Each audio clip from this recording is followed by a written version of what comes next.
করবেন প্রফেসর ধ্রুব আচার্য।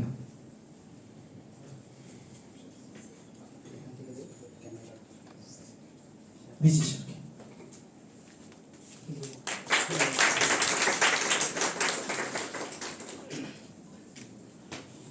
প্রফেসর সুনীল দাস তাকে আগ্রহ করছি স্যার এর রেজিস্ট্রার স্যারকে পুষ্পগুচ্ছ দিয়ে সম্বর্ধনা করবেন।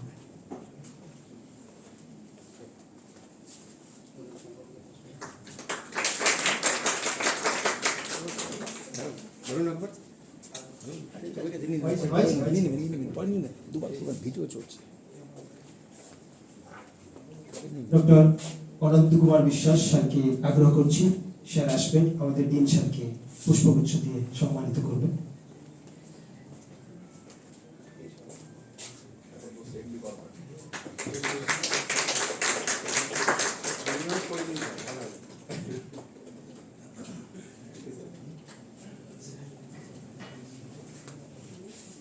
আমরা মূল অনুষ্ঠানে চলে আসছি। আজকে আমরা জানি শ্রাবণ পূর্ণিমা, শ্রাবণ পূর্ণিমাতে আমরা রক্ষাবন্ধন করি। রক্ষাবন্ধনের ইতিহাস আমরা কেন পালন করি এই সম্পর্কে আমাদের স্যারেরা বলবেন, আমি একটু বলছি। রক্ষাবন্ধনের পৌরাণিক ঐতিহাসিক দুটোই দিক আছে, দুটোই উদাহরণ আমাদের কাছে আছে এবং ভারতের এত বিবিধতা, তার মধ্যে রক্ষাবন্ধন সকলকে এক সূত্রে বেঁধে রাখার একটা সুপ্রচেষ্টা। তো আমরা এটা পালন করছি। স্যারকে অসংখ্য ধন্যবাদ। স্যার এটা আগ্রহ নিয়ে আমাদের এখানে আমরা পালন করতে পারছি স্যারের আগ্রহের ফলে।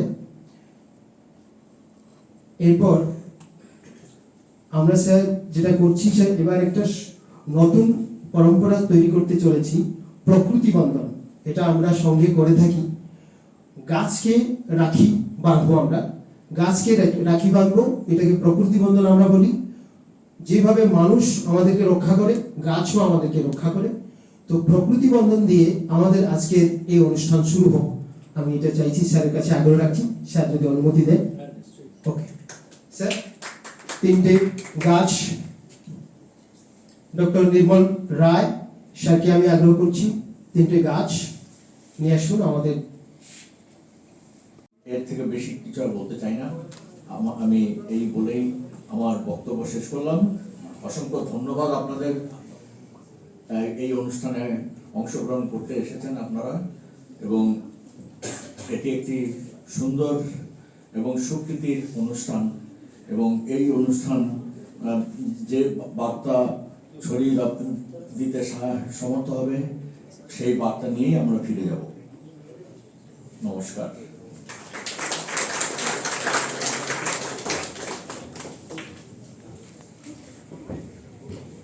অরিজিনাল ব্যাসদেবের মহাভারতে বা তার কোনো অরিজিনাল সংস্করণে কিন্তু এই গল্পটি নেই, যে সুদর্শন চক্র সারানোর সময় শিশুপালকে বধ করার আগে সুদর্শন চক্রে শান দেওয়ার সময় শ্রীকৃষ্ণের আঙ্গুল কেটে গিয়েছিল, রক্তাক্ত হয়ে গেছিলেন তিনি।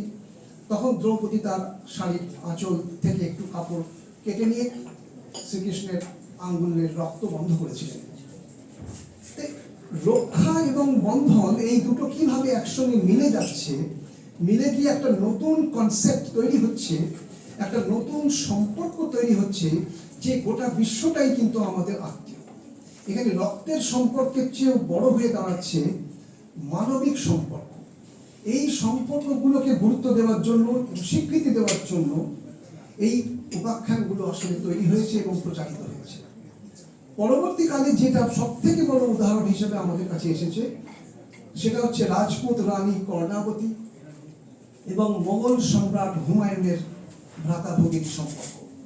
আমরা সবাই জানি মোগলদের সঙ্গে রাজপুতদের একটা বড় সমস্যা ছিল, কিন্তু তৎকালীন অন্যান্য যে মুসলিম রাজ্যগুলো ছিল তার মধ্যে গুজরাট অন্যতম প্রধান, সেখানে বাহাদুর শাহ নামে একজন রাজা রাজত্ব করতেন। তিনি চিতরগড়ের রাজা সংগ্রাম সিংয়ের মৃত্যুর পরে হঠাৎ করে আক্রমণ করার সিদ্ধান্ত নিলেন কারণ তখন তিনি জানতেন গুজরাট যদি বাংলা চিত্তরগড় আক্রমণ করে তাহলে রানী সদ্য বিধবা, তার নাবালক পুত্র রয়েছে, হারানো খুব সহজ হবে। কিন্তু সেই সময় রানী কর্ণাবতী, সংগ্রাম সিংহের পত্নী, তিনি মোগল সম্রাট হুমায়ুনকে একটা চিঠি পাঠালেন এবং সঙ্গে হলুদ সুতো সহ রাখি উপহার দিলেন এবং বললেন যে তুমি তো আমার ভাই, আমার এই বিপদে তুমি কি আমার পাশে দাঁড়াবে না? তুমি এসো, বাহাদুর শাহকে এই চিত্তরগড় আক্রমণ করা থেকে তুমি আটকাও। কিছু বলার জন্য আগ্রহ করছি স্যার। হ্যাঁ স্যার।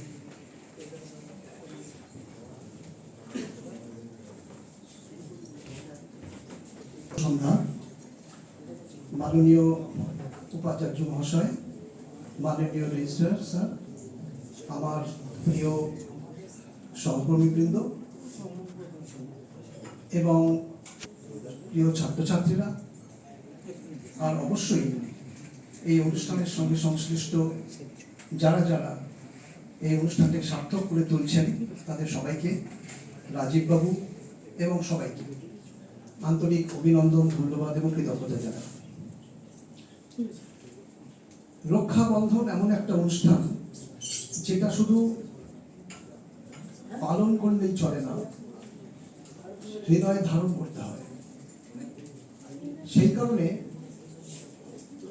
এর একটা যে বিস্তৃত ইতিহাস আছে সেটা ততটা না জানলেও চলে, কিন্তু অনুপ্রেরণার জন্য সেটা জানতেই হয়। প্রথমত বলে রাখা দরকার যে এই অনুষ্ঠানটা কিন্তু, এই রক্ষাবন্ধনের অনুষ্ঠান যেটাকে আমরা এখন রাখি বন্ধন বলি, সেটা প্রত্যক্ষভাবে কিন্তু প্রাচীন শাস্ত্রে পাওয়া যায় না, কিন্তু এমন অনেক উদাহরণ বা দৃষ্টান্ত পাওয়া যায় যেখান থেকে বোঝা যায় যে এই ধরনের একটা অনুষ্ঠান, অন্তত অনুষ্ঠানের পর্যায়ে না পড়লেও এই ধরনের একটা রীতি তখন সমাজে প্রচলিত ছিল। অনেকটাই মাননীয় উপাচার্য স্যার বলে দিয়েছেন, খুব বেশি কিছু বলার নেই, সময়ও বেশি নেই, তাই বেশি বলবো না। প্রথম উদাহরণটা পাওয়া যায় ভাগবত পুরাণ এবং বিষ্ণু পুরাণে, যেখানে অতি দানে বলির বদ্ধ, এই যে বলি, তিনি যে কেরলের রাজা ছিলেন, দানবরাজ, তার এবং ভগবতী লক্ষ্মী, তাদের মধ্যে যে ভ্রাতা ভগিনী সম্পর্ক তৈরি হয়েছিল একটা বিশেষ কারণে, সেইটার উল্লেখ আছে। এবং সেখানে লক্ষ্মী দেবী, যেটা স্যার বললেন অলরেডি, রাজা বলিকে কিন্তু রাখির মতো একটা সূত্র পরিয়েছিলেন, যেটা হলুদ রঙের সুতো। সেটা হয়তো আধুনিক অর্থে রাখি নয়, কিন্তু এটা আসলে একটা হলুদ রঙের সুতো, ইয়েলো থ্রেড। ব্যাপারটা হয়েছিল, রাজা বলি অত্যন্ত দানী ছিলেন, দাতা। তো তার দান করার ক্ষমতা কতটা সেটা পরীক্ষা করার জন্য বিষ্ণু তাকে একবার পরখ করেছিলেন। সেই উপলক্ষে বিষ্ণু বলিকে সম্পূর্ণভাবে গ্রাস করে নিয়েছিলেন 3 পাদে, ত্রিপাদ, 3 স্টেপ। বিখ্যাত গল্প, সেটা আর বলছি না। কিন্তু তাতে যেটা দাঁড়ালো, সেটা বলি এবং বিষ্ণু উভয়ের কাছে প্রায় বন্দী হয়ে গেলেন। কে জিতলেন কে হারলেন বলা খুব কঠিন। এবং এরপরে প্রচুর লেখালেখি হয়েছে এই উপাখ্যানটির আসল তাৎপর্য কোথায় সেটা বোঝার জন্য। হয়েছিলেন, তিনি বেরিয়েও পড়েছিলেন মাঝ রাস্তায় প্রায়। সেখান থেকে তিনি সৈন্যবাহিনী ফিরিয়ে নিলেন, ফিরিয়ে নিয়ে চিত্তরগড়ের দিকে চললেন। কিন্তু তখন তো আর এইরকম ট্রান্সমিশনের এইরকম সুযোগ সুবিধা ছিল না, যে যাওয়া আসার যানবাহনের অত সুবিধা ছিল না। তিনি পৌঁছলেন উদ্ধার করতে, তার ভগিনী রানী কর্ণাবতীকে উদ্ধার করার জন্য পৌঁছলেন, কিন্তু একটু দেরি হয়ে গেল। তার আগে বাহাদুর শাহ দল পৌঁছে গেছে চিত্তরগড়ে এবং রানী কর্ণাবতী জহর পান করে, জহর মানে কুঁয়ে ঝাঁপ অথবা বিষ পান, এই দুটোর মধ্যে যে একটা করে আত্মাহুতি দিয়ে গেছেন। তিনি জানতে পারলেন না যে তার ভাই বা দাদা মোগল সম্রাট হুমায়ুন সমস্ত কাজ ফেলে তাকে উদ্ধার করার জন্য কিন্তু এসেছিলেন, তিনি জানতে পারলেন না। কিন্তু হুমায়ুন তার দায়িত্ব পালন করলেন। হুমায়ুন বাহাদুর শাহকে সেখান থেকে সরিয়ে দিয়ে রানী কর্ণাবতীর নাবালক পুত্র বিক্রমাদিত্যকে সিংহাসনে অভিষেক করিয়ে দিলেন। সম্মাননীয় উপাচার্য মহোদয়, অধ্যক্ষ কলানুষদ এবং কর্মসচিব মহাশয়, সকলকে শ্রদ্ধা জানাই। মঞ্চে উপবিষ্ট অন্যান্য ছাত্রছাত্রী এবং অধ্যাপক অধ্যাপিকা সকলকে ধন্যবাদ জানাই। আজকের এই রক্ষাবন্ধন দিবস সম্পর্কে যেভাবে শুরু করলেন স্যার, মহাভারত দিয়ে শুরু করলেন, তারপরে আমরা ভাগবত পুরাণ শুনলাম, বিষ্ণু পুরাণ শুনলাম, তারপরে আসলাম মোগল পিরিয়ড শুনলাম, তারপরে কিছু বাস্তব সময়ে কর্মসূচি মহোদয় বললেন সবাই একসঙ্গে থাকতে হবে। আমি মহাভারত বলবো না, এসব আমি বর্তমান ভারত নিয়ে একটু ভাবছিলাম যে ধর্ম রক্ষতি প্রজা, আবার রাজাও রক্ষা করে। তো রক্ষা যে করবে, কখন রক্ষা করবে? আমরা রক্ষিত হতে চাই কিনা? আজকে আমাদের ভারতবর্ষের আকাশে কিন্তু কালো মেঘ চতুর্দিকে ঘনিয়ে আসা বা ঘনানোর একটা চেষ্টা করা হচ্ছে। সর্বত্র আমরা দেখি ভারতবর্ষকে খণ্ড খণ্ড করার জন্য, টুকরো টুকরো করার জন্য কিছু লোক সারা ভারতবর্ষে আমাদের ক্ষতি করার জন্য, এবং সেখানে বিদেশি শক্তির মদত রয়েছে। তো সেই ক্ষেত্রে আমরা যদি একত্রিত না থাকি, আমরা যদি একজনের সঙ্গে একজনের হাতে হাত না মিলাই, এই রক্ষাবন্ধন শুধুমাত্র ভাই বোনের রক্ষাবন্ধন নয়, প্রত্যেকের সঙ্গে প্রত্যেকের রক্ষা করতে হবে। ভারতবর্ষকে একতা, তার কৃষ্টি, তার ঐতিহ্য, তার সংস্কৃতি একত্রিত করে আমরা ভারতকে রক্ষা করার জন্য এই রক্ষাবন্ধন। আমরা বিগত দিনে, আমি এই বিশ্ববিদ্যালয়ে আছি 2005 থেকে, এইভাবে রক্ষাবন্ধনকে সামনে নিয়ে আসা আমরা আগে লক্ষ্য করিনি। এইভাবে রক্ষাবন্ধন উৎসব পালিত হয়নি। আজকের এই রক্ষাবন্ধন আমাদের শুধু নিজেদের রক্ষা করা নয়, গোটা ভারতবর্ষকে রক্ষা করতে হবে। আমাদের জাতীয় ঐক্য সংহতি রক্ষা করতে হবে। আমাদের সকলকে দায়িত্ব নিতে হবে, আজকে অঙ্গীকার করতে হবে এই রক্ষাবন্ধন শুধুমাত্র এইটুকু উৎসবের মধ্যে সীমাবদ্ধ নয়। সেই সঙ্গে রক্ষাবন্ধন যেন আমরা আমাদের জীবনে, আমাদের সংস্কৃতিতে, আমাদের ভারতবর্ষের দিকে দিকে সেটা ছড়িয়ে দিতে পারি। সকলকে একত্রিত হওয়ার আহ্বান জানিয়ে আমি আবারও সকলকে ধন্যবাদ জানিয়ে অতি সংক্ষেপে আমার বক্তব্য শেষ করছি। ধন্যবাদ।